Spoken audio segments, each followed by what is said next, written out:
Depuis le début de la campagne, Marine Le Pen semble avoir un nouveau combat. Défendre les droits des femmes, l'égalité entre les hommes et les femmes. Est-ce que je suis pour qu'elles soient traitées de manière égale avec les hommes? Oui, en tout domaine, en toutes circonstances, quel que soit le sujet. Marine Le Pen, féministe? Vraiment? Un des derniers tracts de Marine Le Pen, nous aurions pu le trouver dans un kiosque à journaux, à côté d'autres magazines féminins, tant elle y reprend tous les codes. 4 pages et une cible, les femmes. Dans ce prospectus, le mot revient 20 fois. Marine Le Pen veut défendre les femmes françaises. Alors comment les défend-elle au Parlement européen où elle est élue?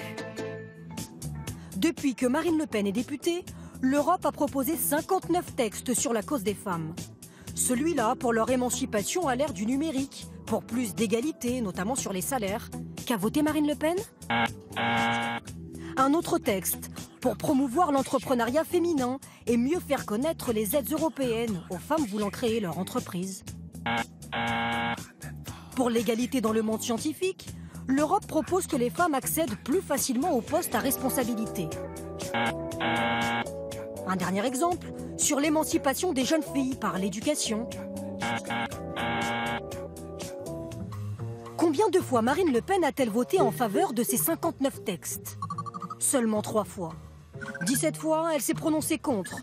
Elle s'est abstenue 7 fois, et pour 32 de ses propositions, elle était absente. Nous avons sollicité Marine Le Pen. Elle a refusé de nous répondre. Alors nous sommes allés la voir pendant un de ses déplacements. Est-ce que vous êtes vraiment pour l'égalité salariale, Marine Le Pen? Pourquoi vous avez voté contre toutes les lois qui permettaient cette égalité au Parlement européen? Au Parlement européen, l'intégralité des lois qui défendent les droits des femmes, en réalité, sont truffées de mesures qui visent à aider les migrants. Et donc, nous y sommes opposés. Des migrants? Dans plusieurs textes, c'est vrai.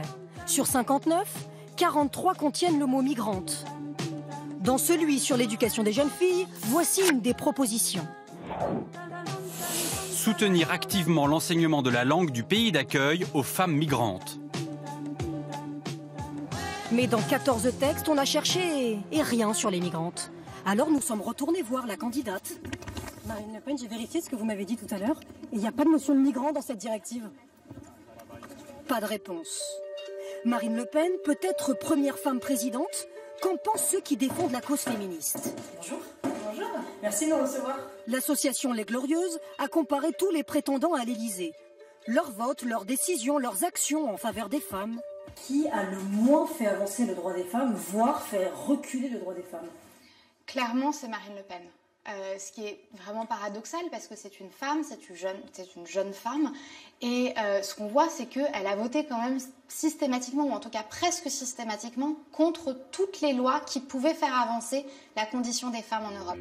Dans le programme de Marine Le Pen, sur 144 engagements, le droit des femmes tient en 3 lignes. Quand Marine Le Pen se présente en garante de leurs droits, elle ferait peut-être mieux de s'abstenir.